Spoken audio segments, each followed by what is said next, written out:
Hello everyone, welcome back to my channel. So this is part 2 of our chapter Quantum Mechanics 2 or the Chemical Bonding in Physical Chemistry, right? So इस video में हम पढ़ेंगे about the valence bond theory and उसकी application लगाएंगे on the hydrogen molecule, right? So let me put the heading here. तो देखो friends, valence bond theory जो है ये क्वांटम मैकेनिक्स की पहली थ्योरी थी जिसने हमारी एनर्जी निकाली हाइड्रोजन मॉलिक्यूल के लिए, राइट? सो ये थ्योरी जो है एनर्जीज ऑफ दी मॉलिक्यूल्स पर वर्क करती है. हमने इसके बारे में मॉर्स पोटेंशियल कर्व भी पढ़ा था तो इन द लास्ट वीडियो, तो उसके बारे में आप पिछली वीडियो में जाके देख सकते हैं. और अगर आपने वो वीडियो नहीं देखी तो आपको ये वीडियो नहीं समझ में आएगी. So kindly watch the first video then come to the second part, right? अब इस थ्योरी को दिया था by the Hitler and London, right? So Hitler और लंदन ने इसे प्रपोज किया in 1927, राइट? क्वांटम मैकेनिक्स की पहली अप्रोच को हिटलर एंड लंदन ने 1927 में प्रपोज किया और इसकी जो एक्सटेंडिंग थी, मतलब इसकी जो और एक्स्ट्रा डिटेल्स थी वो दी गई by the Slater and polling. So and extended by Slater and Pauling. Okay, अब इसके बारे में ध्यान से समझेंगे. इसमें कुछ क्वांटम मैकेनिकल प्रिंसिपल्स इन्वॉल्व होते हैं, राइट? सो क्वांटम मैकेनिकल प्रिंसिपल्स को यहाँ पर पढ़ेंगे, राइट? सो क्वांटम मैकेनिकल प्रिंसिपल्स के पहला जो प्रिंसिपल होता है ये कुछ प्रिंसिपल्स के बेस पर बनी हुई है, राइट? इसका पहला प्रिंसिपल क्या कहता है? जो टोटल वेव फंक्शन है साई, राइट? जो हमारा टोटल वेव फंक्शन है साई फॉर इंडिपेंडेंट सिस्टम्स. अगर हमारे पास दो सिस्टम है, जैसे हमने हाइड्रोजन मॉलिक्यूल का पीछे पढ़ा था कि हाइड्रोजन मॉलिक्यूल में हमारे पास एक HA न्यूक्लियस होता है और एक HB न्यूक्लियस होता है. इसके पास इलेक्ट्रॉन 1 होता है, इसके पास इलेक्ट्रॉन 2 होता है. सो ये HA और इलेक्ट्रॉन 1 वाला एक सिस्टम हो गया.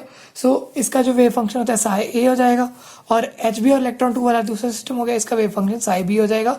और जो टोटल वेव फंक्शन होता है that is a product of individual wave functions, right? अब सेकेंड प्रिंसिपल क्या कहते हैं कि इन दोनों की अगर हम एनर्जी देखें, हमने पूरे सिस्टम की एनर्जी निकालनी है तो energy of the system is given आए ये मतलब एक सिस्टम की एनर्जी और ई भी मतलब दूसरे सिस्टम की एनर्जी. तो जो टोटल एनर्जी होती है that is a sum of individual energies. So ये हमें पर यहाँ पर याद रहना चाहिए, राइट? थर्ड थिंग ये है कि हमारे पास जो हैमिल्टोनियन ऑपरेटर होते हैं इन दोनों सिस्टम्स के लिए. अब हमें पता है हैमिल्टोनियन ऑपरेटर एक इलेक्ट्रॉन के लिए होता है, राइट? सो इलेक्ट्रॉन 1 के लिए H1 कैप और इलेक्ट्रॉन 2 के लिए H2 कैप. या फिर हम पूरे सिस्टम का देखें तो हैमिल्टोनियन ऑपरेटर टोटल जो होता है वो HA कैप और HB कैप होंगे दोनों सिस्टम के लिए और हैमिल्टोनियन भी एनर्जी की तरह होता है. So it is also some of the independent systems, right?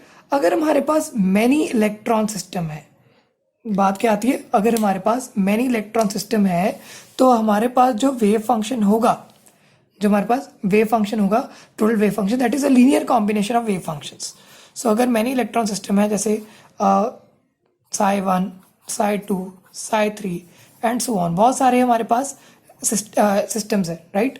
तो मैनी इलेक्ट्रॉन्स के लिए हम क्या करेंगे, साई 1, साई 2, साई 3, साई 4 जितने भी इलेक्ट्रॉन्स हैं उनको उनके वेव फंक्शंस ऐड कर देंगे with introducing a term coefficient C1, C2, C3 and so on, right? तो हमारे पास CN, phi n तक इसके जो है वेव फंक्शन हमने ऐड करने हैं. तो total wave function that is linear combination of different wave function involve, right? यहाँ पर C1, C2, C3 क्या है, that are the coefficients of these wave functions, ताकि हम जो है ट्रू वेव फंक्शन तक इसकी वैल्यू पहुंचा सकें. अब यहाँ पर क्या है कि हमारे पास जो स्क्वायर होता है इन कोफिशिएंट्स का, राइट? मतलब जो कंट्रीब्यूशन है वेव फंक्शन की towards the total wave function that is the square of the coefficient. So last point क्या है, the square of coefficient gives the and इनका सम जो है स्क्वायर ऑफ कोफिशिएंट्स का that gives the total energy wave function, right? And इस हम square of coefficients को कहते हैं जो हमारे पास कोफिशिएंट होते हैं that is called the weight of that wave function, कि हमारे पास वेव फंक्शंस के वेट को यहाँ पर ये दिखाती है, राइट? सो ये हमारे पास कुछ 5 प्रिंसिपल्स थे. अब इनके बेस्ड पर हमारी जो है वैलेंस बॉन्ड थ्योरी हम अप्लाई करेंगे on the bond formation of hydrogen molecule. So हम क्या स्टार्ट कर रहे हैं, that is bond formation in the hydrogen molecule. So मैं यहाँ पर स्टार्ट कर रहा हूँ हाइड्रोजन मॉलिक्यूल के लिए बॉन्ड फॉर्मेशन। अब हमने देखा है कि हाइड्रोजन मॉलिक्यूल्स जो होते हैं उनमें ये ऐसे सिस्टम है, राइट। सो मैं यहाँ पर दोनों न्यूक्लियस को अलग मार्क कर देता हूँ। एक हमारा जो है न्यूक्लियस HA का हो गया, एक हमारा न्यूक्लियस HP का हो गया, एंड जो हमारा इलेक्ट्रॉन्स हैं उसमें एक इलेक्ट्रॉन E1 एक इलेक्ट्रॉन E2 हो गया, राइट। मैंने ये सपोज किया कि हमारा ये सिस्टम है पूरा, ओके। अब फ्रेंड्स इस सिस्टम में हम कंसिडर क्या कर रहे हैं कि हमारे पास जो पहले हम कंसिडर करते हैं कि हमारे पास जो HA है और HB है, ये दोनों मॉलिक्यूल्स जो हैं बहुत दूर पड़े हुए हैं, राइट। बहुत दूर है मतलब इनफाइनाइट डिस्टेंस हम सपोज कर लेते हैं, इनफाइनाइट डिस्टेंस पर पड़े होंगे तो इनके बीच जो फोर्स ऑफ अट्रैक्शन होगी that will be zero. So initially क्या होगी, इनिशियली जो फोर्स ऑफ अट्रैक्शन होगी that is zero, right. So because ये बहुत दूर पड़े हुए हैं। अब हमने सपोज करा कि हाइड्रोजन एटम्स को HA और HB सपोज किया और इलेक्ट्रॉन जो है E1 E2 है, तो जो इनका सिस्टम हम लिखेंगे, मतलब जो हम सिस्टम लिखेंगे कि हाइड्रोजन एटम को हम कैसे लिख सकते हैं, hydrogen atom is represented by HAE1। ये पूरा से एटम हो गया जिसमें कि इलेक्ट्रॉन भी होता है, न्यूक्लियस ये था और इलेक्ट्रॉन ये था, और सेकंड जो एटम है उसमें HBE2 आ जाएगा बिकॉज ये न्यूक्लियस और ये इलेक्ट्रॉन है, तो ये पूरे एटम के लिए आ गया, राइट। अब सपोज करते हैं कि ये वेव फंक्शन जो होते हैं इनके, तो वेव फंक्शन कैसे रिप्रेजेंट करेंगे। अब वेव फंक्शन जो होता है दैट इज इसका हो जाएगा psi A for first electron, this is psi B for the second electron, right। तो जो टोटल वेव फंक्शन होता है, जो टोटल वेव फंक्शन है दैट इज द, हमने अभी पढ़ा प्रिंसिपल्स में, that is a product of individual wave functions. So total wave function जो होगा जो इंडिपेंडेंट सिस्टम का है that will be psi A of 1 into the psi B of 2। सो ये टोटल वेव फंक्शन का हमारा फॉर्मूला हो जाएगा, राइट। अब अगर हम क्या कर रहे हैं सेकंड केस में, हम इलेक्ट्रॉन्स को बहुत क्लोज ले आए, मतलब इनके बीच में कुछ ना कुछ अट्रैक्शन शुरू होगी, इलेक्ट्रॉन्स ये सिस्टम जो है एटम्स को क्लोज ले आए तो इनके बीच में कुछ अट्रैक्शन शुरू होगी।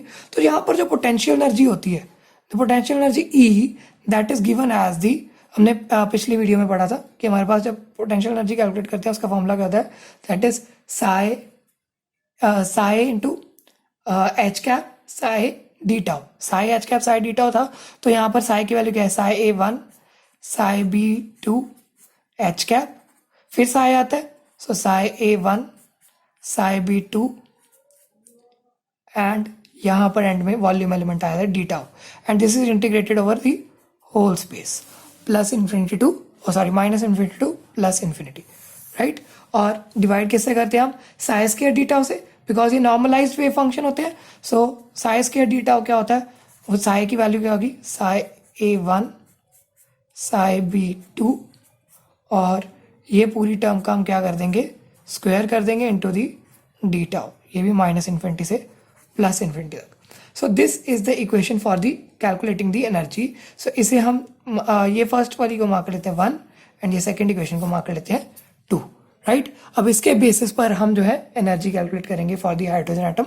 सो यहाँ पर बॉन्ड एनर्जी कैलकुलेट करने के लिए मैं डिफरेंट मेथड्स यूज करूंगा। So let me turn the page here. So देखो फ्रेंड्स, अगर मैंने एनर्जी और इंटरन्यूक्लियर डिस्टेंस का प्लॉट करना है एक ग्राफ, राइट, तो उससे क्या होगा कि मेरे पास बॉन्ड एनर्जी की वैल्यू आ सकती है जो भी मिनिमम एनर्जी होगी, हमें ये पढ़ा ही है, पिछले क्वांटम मैकेनिक्स चैप्टर में पढ़ा है। तो यहाँ पर क्या करते हैं, जब हम पिछले जो हमने एक्सप्रेशन लिखा था उसके हिसाब से अगर हम इंटरन्यूक्लियर डिस्टेंस का जो है हमारा प्लॉट करते हैं कर्व, तो कर्व कुछ इस प्रकार आता है, right. The curve is like this, right. इससे हम फर्स्ट कर्व मार्क कर देते हैं, राइट, बिकॉज हमने बहुत सारी मॉडिफिकेशंस करेंगे इसमें।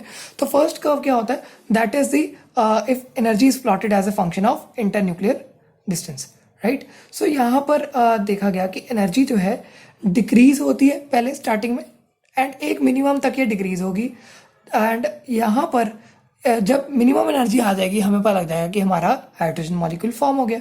अब ये डिक्रीज इन एनर्जी जो होती है, जो मिनिमम एनर्जी होती है, it's correspond to bond energy. So यहाँ पर मैं लिख देता हूँ कि जो मिनिमम एनर्जी होती है, minimum energy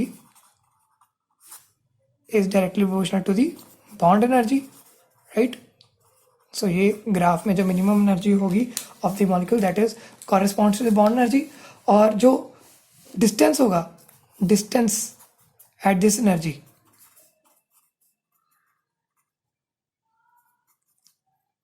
that corresponds to the bond length, right. So ये हमें पता लग गया कि बॉन्ड एनर्जी और बॉन्ड लेंथ को हम इस ग्राफ से कैलकुलेट कर सकते हैं। अब बॉन्ड एनर्जी जो इस ग्राफ से आई उसकी वैल्यू थी अकॉर्डिंग टू द फर्स्ट, तो मैं यहाँ पर फर्स्ट की ऑब्जर्वेशन लिखता हूँ कि हमारे पास bond energy I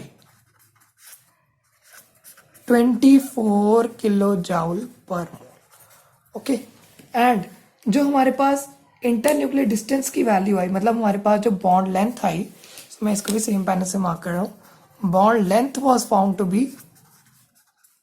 this 90 picometer, right. So ये हमारे पास 90 पिकोमीटर आई।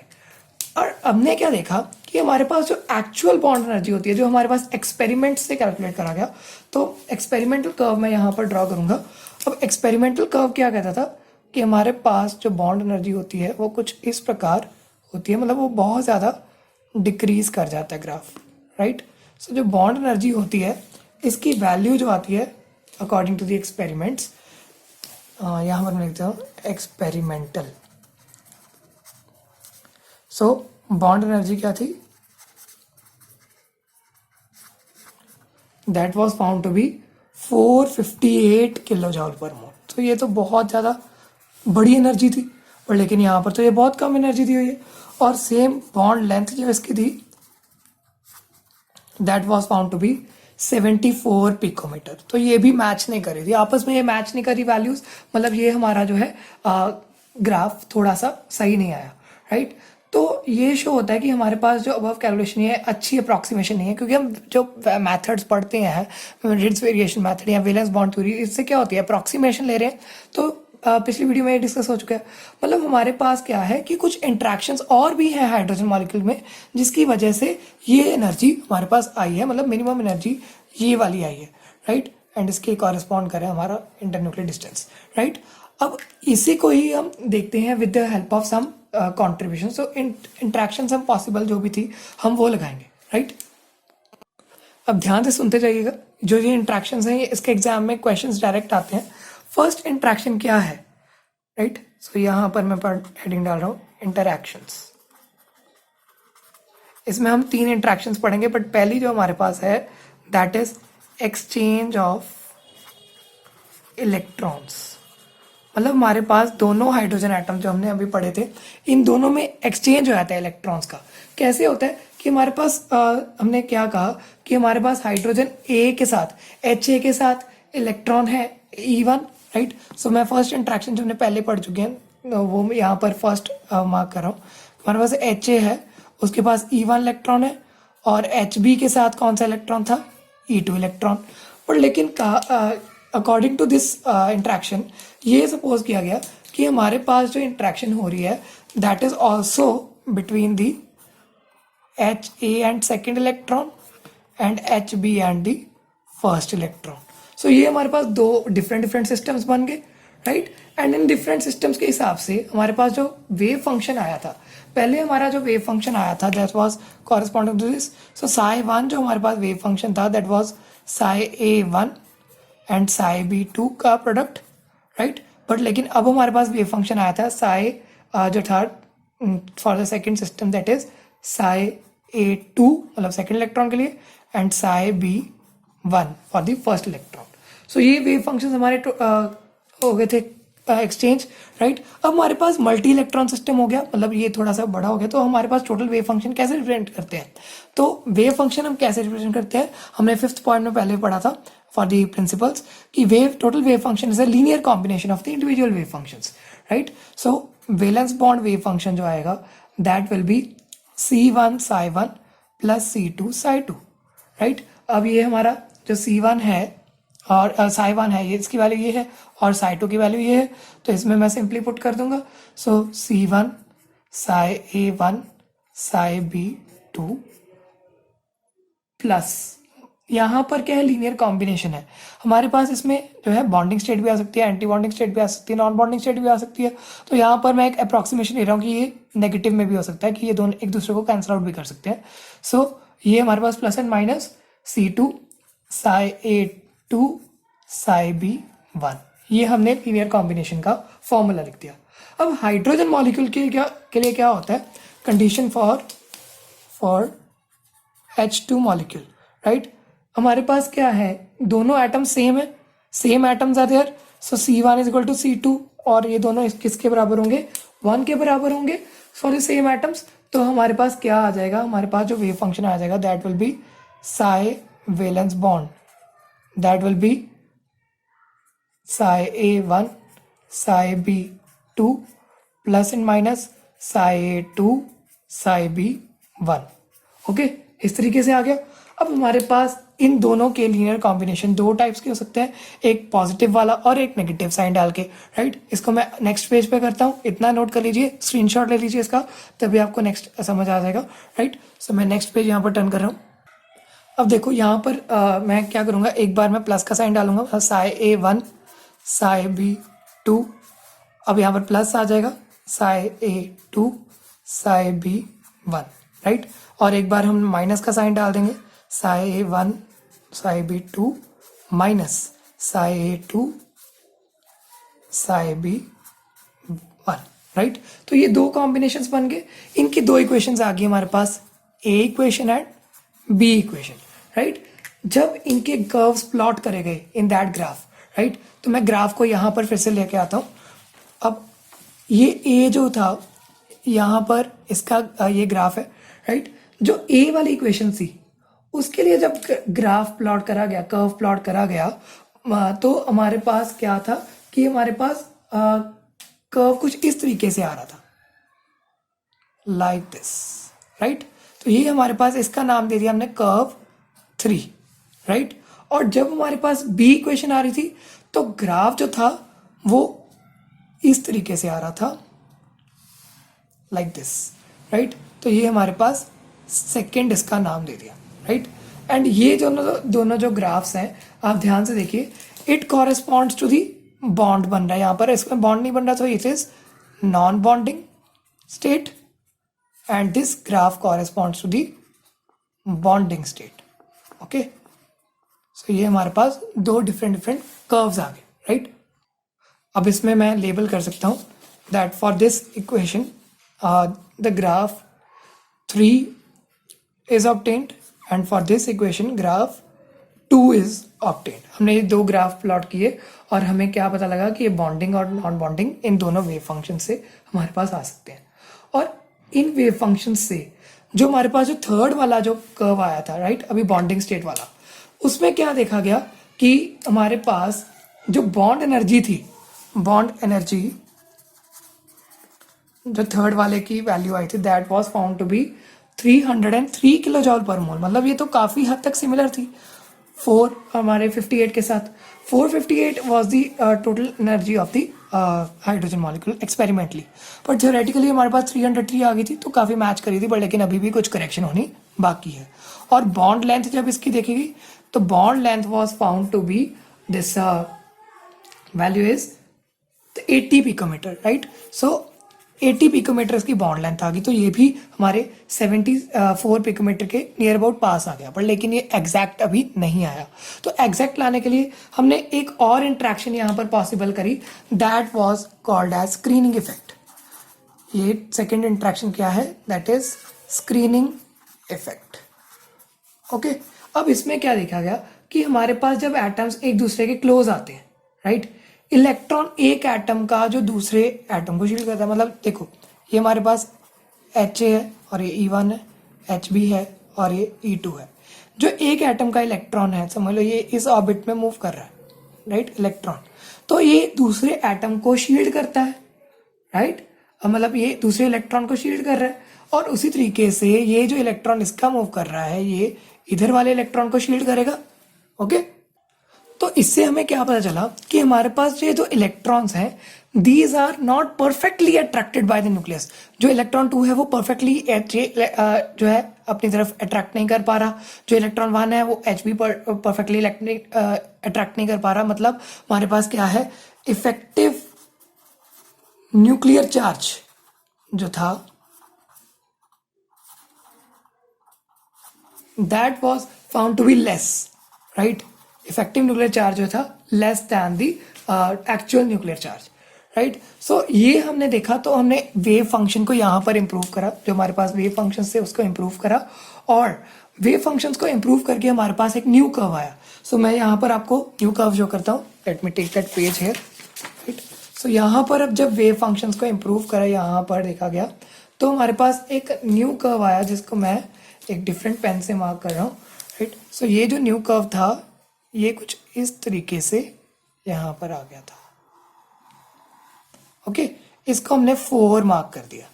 अब ये जो न्यू कर्व था इसकी हमने वैल्यूज देखी, और जो एनर्जी इसकी थी, बॉन्ड एनर्जी और बॉन्ड लेंथ को देखा गया। सो मैं यहाँ पर लिख देता हूँ कि इस कर्व के हिसाब से बॉन्ड एनर्जी जो थी उसे और इम्प्रूव करा गया, और उसकी वैल्यू आ गई थी हमारे पास 365 किलो जॉल पर मोल, 365 किलो जॉल पर मोल।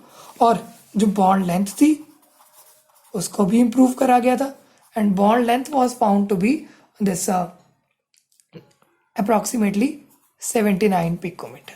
सो ये कुछ और इम्प्रूवमेंट आ गई इसमें। अब हम क्या कर रहे थे कि यहाँ पर भी प्रॉपर इम्प्रूवमेंट तो हमारी हो नहीं पाई थी। अब हमने थर्ड टाइप ऑफ इंट्रैक्शन देखी। दैट थर्ड इंट्रैक्शन वाज हमारी the ionic structures of the hydrogen molecule, that is ionic structures of hydrogen molecule. कि हम क्या कहते थे कि हाइड्रोजन में क्या शो हो रही है, रेजोनेंस शो हो रही है, मतलब इसके क्या बन रहे हैं, आयंस बन रहे हैं। तो ये 2 टाइप्स की इंट्रैक्शन को मैं थर्ड और फोर्थ मार्क कर देता हूँ यहाँ पर। जैसे हमने फर्स्ट एंड सेकंड पहले इंट्रैक्शन करी थी, ये थर्ड जो है कि हमारे पास HA और HB है, ये कोवलेंटली इलेक्ट्रॉन 1 और इलेक्ट्रॉन 2 इनके साथ बॉन्डेड है, राइट। या फिर क्या इंट्रैक्शन आ गई कि हमारे पास जो है HA और HB हैं, इधर से इलेक्ट्रॉन बॉन्डेड है। मतलब क्या बन रहा है कि हमारे पास एक बार HA नेगेटिव है, इसके पास जा रहा है, और HB पॉजिटिव है जो कि इससे रिपेल कर रहा है। और यहाँ पर क्या देखा गया कि HA पॉजिटिव है जो इससे रिपेल कर रहा है, और HB नेगेटिव जो है वो इससे अट्रैक्ट हो रहा है। सो ये हमारे पास डिफरेंट 2 आयनिक स्ट्रक्चर्स आए, राइट। तो हमने देखा कि ये जो स्टेट्स हैं इनकी पॉसिबिलिटी बहुत कम है। क्यों? बिकॉज हमारे पास अट्रैक्शन से ज़्यादा कूलम्बिक रिपल्शन ज़्यादा होती है, राइट। अट्रैक्शन से ज़्यादा क्या होती है, रिपल्शन ज़्यादा होती है, राइट। तो ये स्ट्रक्चर्स को कंसिडर करके हमने थोड़ा सा वेव फंक्शन को इम्प्रूव करा, और हमने जो वेव फंक्शंस बनाए कि हमारे पास जो थर्ड जो स्ट्रक्चर है, जो हमारे पास ये वाला जो थर्ड स्ट्रक्चर है, इसके लिए हमने psi-3 लिखा है। psi-3 was found to be psi-A1 and psi-A2, right. मतलब psi-A ही हमारे दोनों इलेक्ट्रॉन के साथ अट्रैक्ट कर रहा है, और जो फोर्थ वेव फंक्शन है उसके लिए हमने psi-B, अब ये जो हमारा न्यूक्लियस B का है वो ही दोनों इलेक्ट्रॉन्स के साथ अट्रैक्ट कर रहा है। So that was psi-B1 and psi-B2, right. अब जब हमने इनको कंबाइन करा टोटल वेव फंक्शन निकालने के लिए, सो मैं यहाँ पर शीट चेंज कर रहा हूँ, वेट अ सेकेंड।